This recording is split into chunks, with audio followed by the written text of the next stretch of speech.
दोस्तों आजकल बहुत ही बड़े एक स्कैम चल रहा है जिसके बारे में लोग बात नहीं कर रहे हैं। वो है लोगों के बैंक अकाउंट रातों रात फ्रीज हो रहे हैं और आपके बैंक अकाउंट में कितने भी पैसे पड़े हों फिर बैंक उसमें कुछ नहीं कर सकता। और ये जो बैंक अकाउंट फ्रीज हो रहे हैं वो साइबर सेल की तरफ से हो रहे हैं। रिसेंटली आपने एक केस सुना होगा जिसमें कि 93 करोड़ रुपए किसी के अकाउंट में पहले से ही थे और उसके पास किसी ने 200 रुपये यूपीआई से पेमेंट करा और जिसके बाद उसका अकाउंट बैंक वालों ने फ्रीज कर दिया साइबर सेल की कंप्लेंट पे। और उसके पीछे रीज़न ये बताया कि कहीं कोई फ्रॉड हुआ था, कोई स्कैम हुआ था और उस स्कैम के कुछ पैसे कहीं ना कहीं से पीयर टू पीयर ट्रांजैक्शन होके वो बहुत जगह पहुंचे और उनमें से कोई एक पोर्शन 200 रुपये का जो था वो एक व्यक्ति के अकाउंट में पहुंचा, किसी जिसने भी करा, और वो चाहे लेयर 1 से लेकर लेयर 5 या लेयर 11-12 तक हो, वो अकाउंट फ्रीज कर देते हैं बैंक वाले। यानी कि अगर कहीं कोई स्कैम हुआ हो और स्कैम करने वाले ने उस पैसे को डिस्ट्रीब्यूट कर दिया हो अलग अलग जगह और वो पैसा फाइनली यूपीआई के थ्रू आपके पास तक पहुंचता है तो आपका भी बैंक अकाउंट फ्रीज हो सकता है। रिसेंटली मेरे ही एक जानने वाले अपने बैंक अकाउंट में, क्योंकि वो फ्रीलांस काम करते थे, उन्होंने एयरटीएम ऐप के through peer to peer transaction receive करा और करीब 40,000 रुपये की अमाउंट उन्हें मिली। और उन्होंने जैसे ही उन्होंने अमाउंट मिली उन्होंने अपनी फैमिली में किसी को ट्रांसफ़र करा तो अगले ही दिन बैंक वालों ने उन दोनों के ही ट्रांजैक्शन यानी कि उनके और उनकी फैमिली मेम्बर दोनों के ही अकाउंट ब्लॉक कर दिए, अकाउंट फ्रीज कर दिए। जिसके बाद जब वो बैंक में गए तो बैंक वालों ने हाथ खड़े कर दिए। साथ ही इसके बाद जब वो साइबर क्राइम में गए, जब उन्हें पता लगा कि अकाउंट जब साइबर सेल की तरफ से बंद किया गया है तो वो सब साइबर सेल में गए तो साइबर सेल में भी वहाँ पे उनको कोई भी हेल्प नहीं मिली। यहाँ तक कि साइबर सेल के जो ऑफिसर्स थे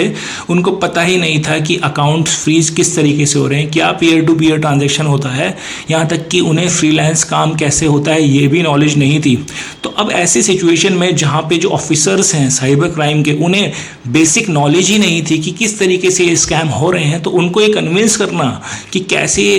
ये उनके साथ प्रॉब्लम हुई है। क्योंकि आप अचानक से किसी के पास लेके जाओगे, ये बात बोलोगे किसी पुलिस स्टेशन में जाके कि भाई मेरा अकाउंट फ्रीज हो गया है, किसी ने साइबर सेल ने मेरा अकाउंट फ्रीज कर दिया है, तो वो बोलेंगे कि यार गलती तो आप की है। यहाँ पे पूरा पेज ये होता है कि लेयर 1 से लेकर लेयर 5-6 तक आपको के अकाउंट फ्रीज कर दिए जाते हैं।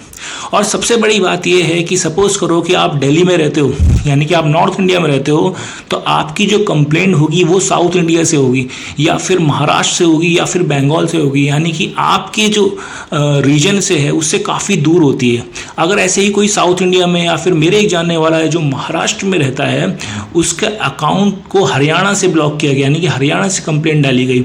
यानी कि अगर कोई यूपी में रह रहा होता और हरियाणा की साइबर सेल से उसका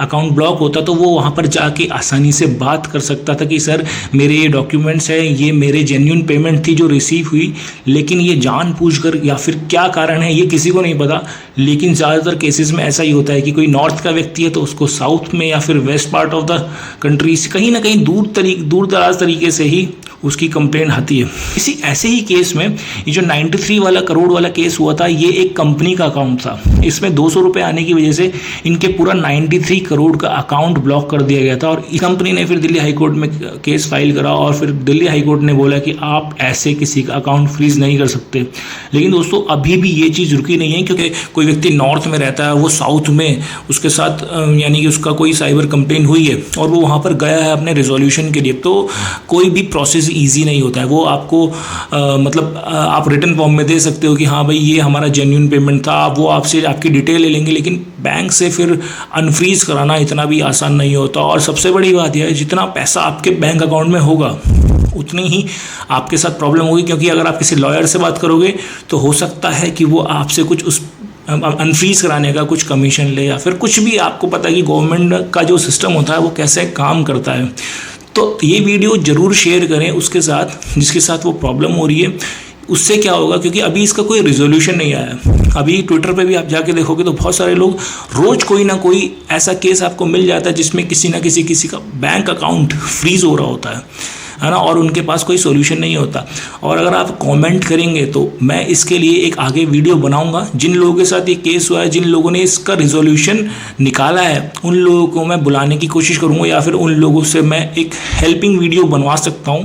और अगर आप कमेंट करेंगे, क्योंकि ये बहुत ही ज़्यादा इशू हो रहा है और जो लोग इस चीज़ में फंसे हैं और वो निकल के आए हैं वो बेटर आपको बता सकते हैं। तो इस वीडियो को शेयर जरूर कीजिए।